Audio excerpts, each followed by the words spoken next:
Assalamualaikum warahmatullahi wabarakatuh.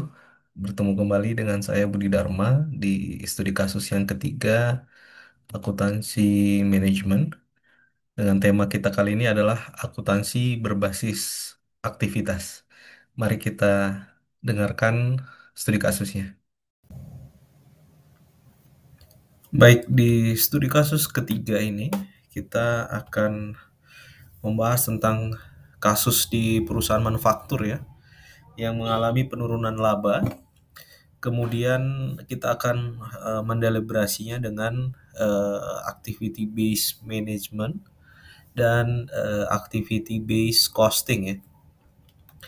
Teman-teman saya harap sudah membaca soal case-nya ya terlebih dahulu. Baik, sebelum kita bahas soalnya, terlebih dahulu kita akan membahas tentang key konsep ya di dalam case study ini, terutama dalam part activity based costing, di mana konsep yang pertama teman-teman perlu pahami adalah nilai bagi pelanggan. Jadi nilai bagi pelanggan itu terdiri dari dua, ada value added dan non value added.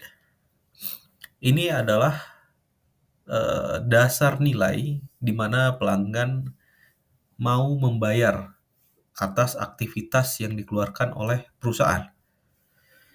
Value added ini atau nilai pelanggan ini diperoleh dari voice of customer, sehingga diketahui bahwa nilai harusnya itu datang dari kebutuhan atau atribut kualitas yang pelanggan pedulikan. Konsep berikutnya adalah aktivitas sebagai unit analysis. Jadi di dalam sesi ketiga ini, unit analisis yang kita gunakan adalah aktivitas, di mana activity dictionary dan proses map dibutuhkan terkait dengan alur aktivitas di dalam perusahaan tersebut dan peta alirnya sebagai pondasi dari unit analisis ya. Kemudian setelah unit analisis diperoleh, level aktivitas ditentukan, di mana ada unit level di paling bawah, kemudian ada batch, ada product, kemudian yang terakhir adalah facility sustaining ya. Nah, level ini didasarkan dari hierarki biaya. Konsep berikutnya adalah pemicu biaya. Ini sudah kita bahas di beberapa pertemuan sesi sebelumnya ya. Di dalam sesi ini ada dua cost drivernya. Yang pertama adalah resource driver, di mana resource drivers ini memantik activity drivers. Dan pada ujungnya terkait dengan cost object drivers atau urutan penelusuran biaya yang dimulai dari resource, activity, hingga ke produk. Ini berhubungan dengan volume dan non-volume dari drivers ya, sebagai pemicu yang berikutnya, di mana untuk ini, untuk volume dan non-volume ini diketahui adalah jam setup, jumlah perpindahan, jumlah change over, kemudian ada kompleksitas dari desain, dan sebagainya. Kemudian kita lanjut ke activity based costing itu sendiri. Ini adalah suatu konsep di mana cara menelusuri biaya ke objek biaya. Tujuannya atau output kuncinya adalah biaya per activity, biaya per produk, dan margin yang terkoreksi dari kompleksitas tersebut. Teman-teman baru harus memahami bahwa ABC ini adalah inputan dari activity based management. Jadi ABM itu didasarkan oleh activity based costing, di mana operasional dari ABM ini mengeliminasi non value added ya, NFA yang sebelumnya kita bahas tentang nilai customer. Kemudian terkait dengan perbaikan kualitas, kemudian mengecilkan lead time. Ini bertujuan terkait dengan bagaimana penetrasi pasar dan pelanggan, kemudian desain ulang proses rantai pasok, target costing, hingga keputusan strategik seperti membuat atau membeli. Nah, karena kita berdasarkan activity, maka ukuran kinerjanya juga didasarkan oleh aktivitas. Nah, seperti defect rate ya. kemudian ada rework hours, jam perbaikan kembali, kemudian ada setup time, move count, work in process, throughput time, first pass yield, dan sebagainya. Nah, ini menjadi KPI dari proses manajemen di dalam konteks aktivitas sebagai unit analisisnya ya. Kemudian ada cost of quality. Di sini adalah biaya yang muncul akibat dari ukuran kinerja berbasis aktivitas. Nah, yang terakhir adalah waste dan perbaikan proses. Limbah atau sisa dan perbaikan proses ini merupakan bagian yang diperhatikan ya dalam proses perbaikan atau di dalam konteks activity based management. Teman-teman perlu memahami bahwa setidaknya ada 7 tipikal pemborosan ya yang perlu diperbaiki dalam manajemen perusahaan, seperti overproduction, waiting, menunggu ya. Kemudian ada transport, perpindahan, overprocessing, inventory, motion, pergerakan yang tidak penting, kemudian defect. Defect ini yang menyebabkan waste, cacat ya. Nah, metode perbaikannya banyak, bisa PDCA atau Kaizen, ada root cause, 5 why or fishbone ya, SPC, Pokayoke, cellular layout, Kanban ya. Nah, ini adalah model-model perbaikan untuk lean management ya. Baik, kita akan bahas soalnya. Apa sih activity based management? Sebelumnya kita sudah membahas tentang ABM ya, tujuan dari ABM, dan ABM itu merujuk atau didasarkan dari ABC. Nah, setidaknya ABM adalah pendekatan manajemen yang menggunakan informasi biaya dan aktivitas untuk meningkatkan nilai bagi pelanggan sekaligus memperbaiki profitabilitas.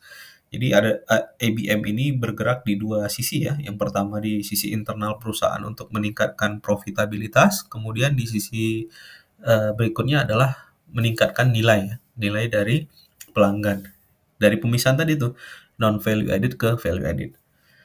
Tujuannya adalah mengidentifikasi, mengukur, kemudian menghilangkan, mengurangi, atau merancang ulang aktivitas yang tadinya menimbulkan biaya tetapi konsumen merasa itu tidak menambah nilai, serta memperkuat aktivitas yang sebaliknya ya, memperkuat aktivitas yang menambah nilai. Dalam praktiknya ada 2 operasional dari ABM ini. Yang pertama di perbaikan proses ya. Kemudian yang berikutnya di area strategik. Nah, di sini dia masuk ke area misalkan ke pemasaran di dalam bauran atau di dalam jaringan perusahaan tersebut dalam proses desain proses dan penetapan harga serta pengukuran KPI ya. Kita sudah jelaskan hubungan ABC dan ABM. ABC itu di mana ABC adalah sistem pengukurannya ya, di mana pemetaan aktivitas dan sebagainya ini diukur dengan menggunakan metode ABC.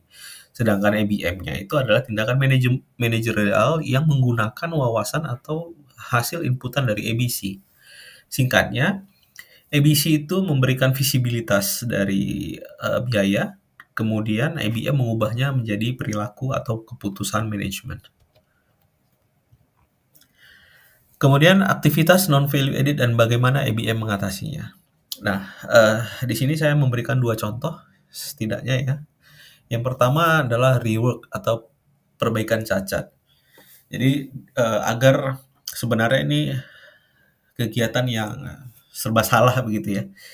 Kalau ada barang cacat keluar dari lantai produksi, jika dibuang gitu ya kan akan menimbulkan biaya cukup besar karena dari awal sampai keluar tuh biayanya itu.